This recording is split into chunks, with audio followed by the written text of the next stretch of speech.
আসসালামু আলাইকুম রহমতুল্লাহ। Dear viewers, আশা করি আল্লাহ তাআলার অশেষ রহমতে আমরা সবাই অনেক ভালো আছি, আলহামদুলিল্লাহ। আজকে আপনাদেরকে আমি বিএসসি ইন হেলথ টেকনোলজি সম্পর্কে ধারণা দিব। আমাদের সারা বাংলাদেশে কিছু ইনস্টিটিউট অফ হেলথ টেকনোলজি রয়েছে। তো সেই হেলথ টেকনোলজিগুলোতে সাধারণত কিছু ডিপার্টমেন্টে ডিপ্লোমা কিছু কোর্স চালু রয়েছে। তো হেলথ টেকনোলজির কিছু ডিপার্টমেন্টের বিএসসিও রয়েছে, অর্থাৎ গ্রাজুয়েশন লেভেল রয়েছে। সেগুলো নিয়ে আজকে আলোচনা। এই হেলথ টেকনোলজির ডিপার্টমেন্টগুলোতে দুই ধরনের স্টুডেন্টদের পড়ার সুযোগ থাকে, অর্থাৎ যারা ডিপ্লোমা করে তাদের জন্য পড়ার সুযোগ থাকে, যারা এইচএসসি করে জেনারেল লাইনে পড়ে তাদের জন্যও পড়ার সুযোগ থাকে। বাট এই সার্কুলারটা যদি আপনি একটু দেখেন খেয়াল করে, মূলত ডিপ্লোমাদেরই কিছু ডিপার্টমেন্টের বিএসসি করার সুযোগ করে দেওয়ার জন্যই এই সার্কুলার। আপাতত আপনি এই কোর্সটাকে মোটামুটি গ্রাজুয়েশন লেভেল বা অনার্স লেভেলের একটা কোর্স মনে করতে পারেন, যদিও এই ডিপার্টমেন্টগুলো বা সাবজেক্টগুলো আপনাকে কোনো একটা পেশার দিকেই নিয়ে যাবে as a technical sector correlated with health. তো এই সেক্টরটার ভালো মন্দ দিক বিবেচনায় একটু পরে আসি। তো প্রথমত আমি প্রতিষ্ঠান সম্পর্কে একটু আইডিয়া দিতে চাই, কোন কোন প্রতিষ্ঠানে বিএসসি ইন হেলথ টেকনোলজি চালু রয়েছে। মূলত স্বাস্থ্য অধিদপ্তর থেকে যে সার্কুলারটা দেয় বিএসসি ইন হেলথ টেকনোলজির, সেটার যে প্রতিষ্ঠানগুলো তা হলো ঢাকা আইএসটি অর্থাৎ institute of health technology, Rajshahi IST এবং IPH institute of public health, যেটাকে আমরা জনস্বাস্থ্য ইনস্টিটিউট হিসেবে জানি। এছাড়াও স্বতন্ত্রভাবে নিটোর এনআইটিওআর, যেটা আমরা পঙ্গু হাসপাতাল হিসেবে জানি, এখানে ফিজিওথেরাপির বিএসসি করানো হয়। সিআরপিতেও ফিজিওথেরাপির বিএসসি করানো হয় স্বতন্ত্রভাবে, যেগুলো মূলত ঢাকা ইউনিভার্সিটির একটা ফ্যাকাল্টির আন্ডারে। এছাড়াও শিশু হাসপাতাল নামে যেটা পরিচিত, সেখানেও ল্যাব নিয়ে বিএসসি করানো হয়। বাট স্বাস্থ্য শিক্ষা অধিদপ্তরের আন্ডারে যে কোর্সগুলো সেগুলো হলো ঢাকা আইএসটি, রাজশাহী আইএসটি এবং আইপিএইচ। এছাড়াও চট্টগ্রাম মেডিকেল বিশ্ববিদ্যালয়ের আন্ডারে কিছু কোর্স রয়েছে কিছু প্রতিষ্ঠানের মাধ্যমে, তো সেখানেও ল্যাব, ডেন্টাল, ফিজিওথেরাপি এই ডিপার্টমেন্টগুলো রয়েছে। এখন আমি যদি একটু ডিপার্টমেন্ট ওয়াইজ বা ফ্যাকাল্টি ওয়াইজ বলি, তাহলে প্রথমে ল্যাবরেটরি নিয়ে আলোচনা করতে হবে। ল্যাবরেটরি নিয়ে বিএসসি রয়েছে Dhaka IST, Rajshahi IST, IPH এবং বাংলাদেশ শিশু স্বাস্থ্য ইনস্টিটিউট বিআইসিএইচ। ফিজিওথেরাপি ডিপার্টমেন্টের কথা যদি বলি, ফিজিওথেরাপি নিয়ে বিএসসি করা হয় ঢাকা আইএসটি, রাজশাহী আইএসটি, নিটোর, যেটা আমরা পঙ্গু হাসপাতাল হিসেবে জানি। এবং এই ফিজিওথেরাপি ডিপার্টমেন্টের সাথে এই পঙ্গু হাসপাতালের কার্যকলাপগুলো কিন্তু কোরিলেটেড। রেডিওলজি অ্যান্ড ইমেজিং এই ডিপার্টমেন্টের বিএসসি হয় শুধুমাত্র ঢাকা আইএসটিতেই। এছাড়াও ইনস্টিটিউট অফ পাবলিক হেলথে ফুড সেফটি নিয়ে স্বাস্থ্য শিক্ষা অধিদপ্তরের আন্ডারে বিএসসি করানো হয়। ডেন্টাল কিংবা ডেন্টিস্ট্রি এর কথা যদি বলা হয়, তাহলে এই ডিপার্টমেন্টের সরকারি বিএসসি নাই বললেই চলে। তবে যেটা বলেছিলাম, চট্টগ্রাম মেডিকেল বিশ্ববিদ্যালয়ের আন্ডারে কিছু প্রতিষ্ঠানের মাধ্যমে কিছু কোর্স করানো হয়, সেখানে ডেন্টালের বিএসসি রয়েছে। ফার্মেসি ডিপার্টমেন্টের বিএসসি সরকারিভাবে নাই এবং বেসরকারিভাবে বিভিন্ন প্রাইভেট ইউনিভার্সিটিগুলো ডিপ্লোমা হোল্ডারদেরকে সুযোগ দিয়ে থাকে বিএসসি করার জন্য। বাট ফার্মেসি কাউন্সিল থেকে যে পেশাগত যে নিবন্ধন বা রেজিস্ট্রেশনটা এ ক্যাটাগরি, সেই রেজিস্ট্রেশনটা তারা পায় না এখনো। হয়তোবা কোনো এক সময় থেকে এই রেজিস্ট্রেশনটা পাওয়া যেতে পারে। রেডিওথেরাপি ডিপার্টমেন্ট থেকে বিএসসি করার সুযোগ নাই, তবে কমন যে সুযোগটা সবার জন্য সেটা সম্পর্কে পরে বলতেছি। এছাড়াও ঢাকা আইএসটিতে আইসিএ এবং ওটিএ এই দুইটা ডিপার্টমেন্ট শুরু হয়েছে। অপারেশন থিয়েটার অ্যাসিস্ট্যান্ট এবং ইন্টেনসিভ কেয়ার অ্যাসিস্ট্যান্ট এই ডিপার্টমেন্টগুলোর বিএসসি এখনো শুরু হয় নাই, কারণ ডিপ্লোমা সেক্টরেও এই ডিপার্টমেন্টগুলো একেবারেই নতুন। তো এবারে একটু ডিপ্লোমা থেকে যারা বিএসসি করবে এবং জেনারেল থেকে যারা বিএসসি করবে এদের একটা কম্পারিজন দেখি আমরা। জেনারেলদের জন্য যে শর্তগুলো সেগুলো হলো, এই সার্কুলারে লাস্ট 3 বছর এইচএসসি পাস করা স্টুডেন্টদেরকে সুযোগ দেওয়া হয়, যাদের ব্যাকগ্রাউন্ড এসএসসি এইচএসসি অবশ্যই সায়েন্স থাকতে হবে এবং দুইটা মিলে সর্বনিম্ন 6.00 থাকতে হবে এবং আলাদা আলাদা ভাবে কমপক্ষে 2.50 থাকতে হবে 4 সাবজেক্ট বাদে।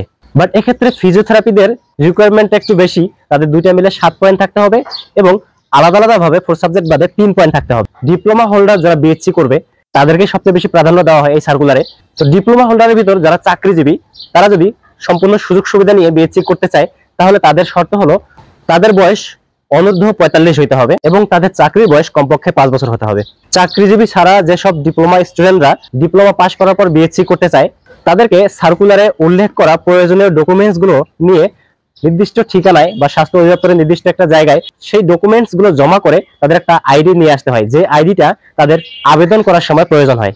এখন আমরা যদি আসন বিন্যাসটা একটু খেয়াল করি, laboratory, physiotherapy and radiology and imaging এই তিনটা ডিপার্টমেন্টের ক্ষেত্রে 50% সিট থাকে সরকারি চাকরিজীবীদের এবং 25% সিট থাকে অন্যান্য চাকরিজীবীদের, সেটা হতে পারে বেসরকারি, স্বায়ত্তশাসিত এই ধরনের, এবং বাকি 25% সিট থাকে এইচএসসি পাস করা স্টুডেন্টদের অর্থাৎ জেনারেলদের। ফুড সেফটি ডিপার্টমেন্টের ক্ষেত্রে এই আসন বিন্যাসটা একটু ভিন্ন। 25% থাকে সরকারি চাকরিজীবীদের, 25% থাকে অন্যান্য চাকরিজীবীদের এবং 50% থাকে এইচএসসি পাস করা স্টুডেন্টদের। এবং সব ডিপার্টমেন্ট মিলে মুক্তিযোদ্ধাদের সন্তান কিংবা নাতি নাতনিদের জন্য 5% কোটা থাকে এবং প্রতিটা ডিপার্টমেন্টে একজন করে উপজাতিদের আসন থাকে। এবারে আমি যদি মার্ক ডিস্ট্রিবিউশন কিংবা পরীক্ষার মার্কটা কিভাবে ডিসাইড করে এটা নিয়ে আলোচনা করি, তাহলে দেখা যাবে যারা জেনারেল স্টুডেন্ট তাদের এসএসসি বা মেট্রিক পরীক্ষার যে পয়েন্ট রয়েছে সেটার 8 গুণ কিংবা 40% একটা মার্ক দিয়ে থাকে, এইচএসসি পরীক্ষার 60% কিংবা পয়েন্টের 12 গুণ একটা মার্ক দিয়ে থাকে। এই দুইটার সাথে তারা যে 100 মার্কের পরীক্ষা রিটেন দিবে সেই রিটেনের সাথে মার্ক যোগ হবে, যোগ হয়ে তাদের মেধা তালিকা নির্ধারণ করা হবে। একইভাবে যারা ডিপ্লোমা পাস করে তাদের ক্ষেত্রে এসএসসিটা সেম, বাট এইচএসসি এর জায়গায় ডিপ্লোমা থেকে তাদের 60% একটা মার্ক দেওয়া হবে। যারা জেনারেল স্টুডেন্ট তাদের ইংলিশ, ফিজিক্স, কেমিস্ট্রি, বায়োলজি এবং সাধারণ জ্ঞান এই কয়েকটা সাবজেক্টের পরীক্ষা হবে, যেখানে বায়োলজি থেকে সবচেয়ে বেশি মার্ক থাকবে। এবং ডিপ্লোমা স্টুডেন্টদের ক্ষেত্রে anatomy, physiology, community medicine, microbiology and parasitology এবং সাধারণ জ্ঞান, এই সাধারণ জ্ঞানের মধ্যে জেনারেল, ডিপ্লোমা সবার জন্য বাংলাদেশ মুক্তিযুদ্ধ বিষয়াবলী এই জিনিসগুলো থাকবে। তো এইসব সাবজেক্টের প্রত্যেকটারে একটা নির্দিষ্ট পরিমাণের মার্ক এমসিকিউ আকারে আসবে। তো এই হলো সার্বিক আলোচনা আমরা আবেদন করতে গেলে কি কি আমাদের রিকোয়ারমেন্ট দরকার এবং কোথায় কোথায় বিএসসি রয়েছে, কোন কোন ডিপার্টমেন্টের বিএসসি রয়েছে, এসব তথ্য সার্কুলারের মধ্যেও ডিটেলস দেওয়া থাকে।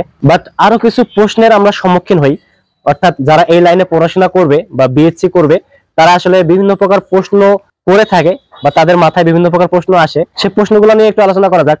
ফিজিওথেরাপি নিয়ে যারা বিএসসি করে তারা নামের সামনে ডক্টর লিখতে পারবে কি পারবে না এটা নিয়ে অনেক বিতর্ক রয়েছে।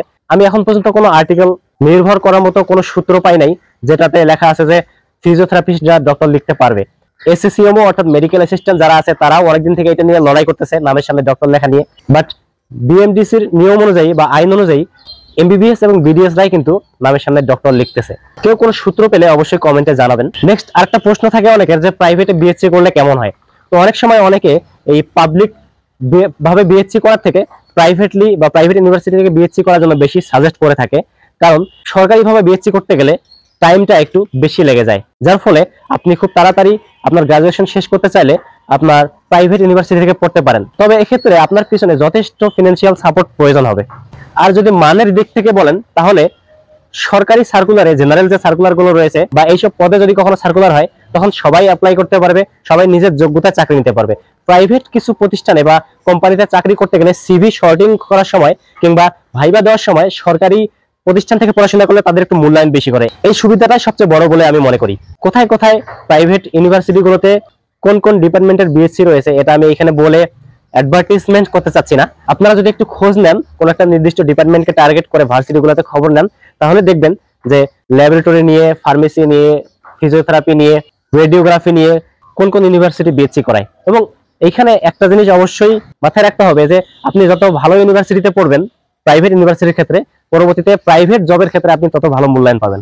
এবার আসা যাক আপনি প্রাইভেট ইউনিভার্সিটি থেকে বিএসসি করার জন্য সাবজেক্ট চেঞ্জ করতে পারবেন কিনা, অর্থাৎ ডিপার্টমেন্ট চেঞ্জ করতে পারবেন কিনা। কিছু কিছু ডিপার্টমেন্ট রয়েছে যেগুলো সরকারিভাবে বিএসসি নাই, যেমন ফার্মেসির নাই, ডেন্টালের নাই বলেই চলে, রেডিওগ্রাফিরও অনেক কম সিট, রেডিওথেরাপির নাই, অন্যান্য আরো ডিপার্টমেন্টগুলো নাই।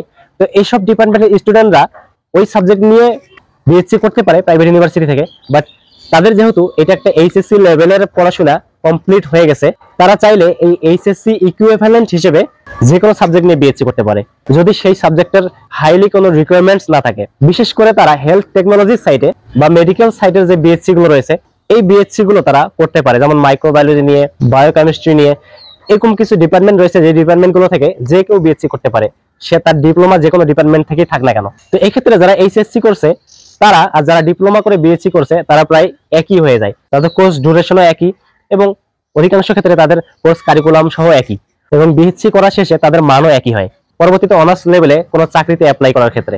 আর প্রাইভেটলি কোনো ডিপার্টমেন্টাল চাকরি করতে গেলে, অর্থাৎ আপনি যে পেশাগত পড়াশোনা করছেন এটাতে চাকরি করতে গেলে আপনার অভিজ্ঞতা মূল্যায়নের ক্ষেত্রে আপনি অবশ্যই প্রায়োরিটি পেতে পারেন যদি ডিপ্লোমা এবং বিএসসি দুইটাই থাকে একটা ডিপার্টমেন্টের। তো এবারে আসা যাক আমরা যে এই বিএসসি ইন হেলথ টেকনোলজি নিয়ে আলোচনা করলাম, এই বিএসসি ইন হেলথ টেকনোলজি সম্পূর্ণ করার পর যেহেতু এটা একটা পেশাগত পড়াশোনা, অর্থাৎ যেটাকে অ্যাপ্লাইড বলা হয়, কিংবা এক কথায় বলতে গেলে আপনি একটা পেশার সাথে জড়িত হয়ে গেলেন, কিংবা এটা কমপ্লিট করার পর আপনার একটা পেশা ফিক্সড হয়ে যাবে যদি আপনি এই লাইনে চাকরি করেন, সেক্ষেত্রে তখন আপনার সরকারি চাকরির সুযোগ সুবিধা কেমন বা সরকারি চাকরি কেমন অ্যাভেলেবেল। তো এই প্রশ্নের উত্তরটা একটু দুঃখজনক যে আমাদের বিএসসি ইন হেলথ টেকনোলজি যে সাবজেক্টগুলো নিয়ে বিএসসি করা হয় সেই সাবজেক্টগুলো নিয়ে বিএসসি করার পর সরকারিভাবে কোনো সার্কুলার তেমন নাই। পরবর্তীতে হয়তো সার্কুলার হলেও হতে পারে, পোস্ট ক্রিয়েট হলেও হতে পারে, তবে অথরিটি যারা এগুলোর জন্য দায়ী, যাদের উপর এগুলোর বাস্তবায়ন ডিপেন্ড করে, তারা চাইলেই বিপুল সংখ্যক পদায়ন দিতে পারে। কারণ হেলথ সেক্টরে একজনকার কাজ আরেকজন দিয়ে করায় এরকম অনেক পদ রয়েছে, কিংবা এই ডিপার্টমেন্টগুলো যেগুলো নিয়ে বিএসসি করা হয়েছে, বিভিন্ন সরকারি প্রতিষ্ঠানের এইসব ডিপার্টমেন্ট রয়েছে, যে ডিপার্টমেন্টগুলোতে তাদের জন্য পোস্ট ক্রিয়েট করতে পারে। গভর্নমেন্ট হোক বা অথরিটি যারা এগুলো নিয়ন্ত্রণ করে, তারা যদি কখনো চায় তাহলে যারা হেলথ টেকনোলজিতে বিএসসি করছে তাদের দ্বার উন্মোচন হয়ে যাবে। কিন্তু এখন পর্যন্ত যারা হেলথ টেকনোলজি নিয়ে বিএসসি করে তাদের হয় প্রাইভেট সেক্টরে কাজ করতে হয়, কোনো ওষুধ কোম্পানি, খাদ্যের কোম্পানি, কিংবা এই রিলেটেড যে প্রতিষ্ঠানগুলো, হাসপাতাল, এই ধরনের প্রতিষ্ঠানগুলোতে তাদের জব করতে হয়। সরকারিভাবে তারা অন্যান্য জেনারেল যে স্টুডেন্টগুলা জাতীয় থেকে হোক বা যে কোনো জায়গা থেকে হোক অনার্স লেভেল কমপ্লিট করে তাদের মতোই নিজেকে বিবেচনা করতে হয়, এবং তাদের সাথে কম্পিটিশন করেই গভর্নমেন্ট জবের ফিল্ডে স্ট্রাগল করতে হয়।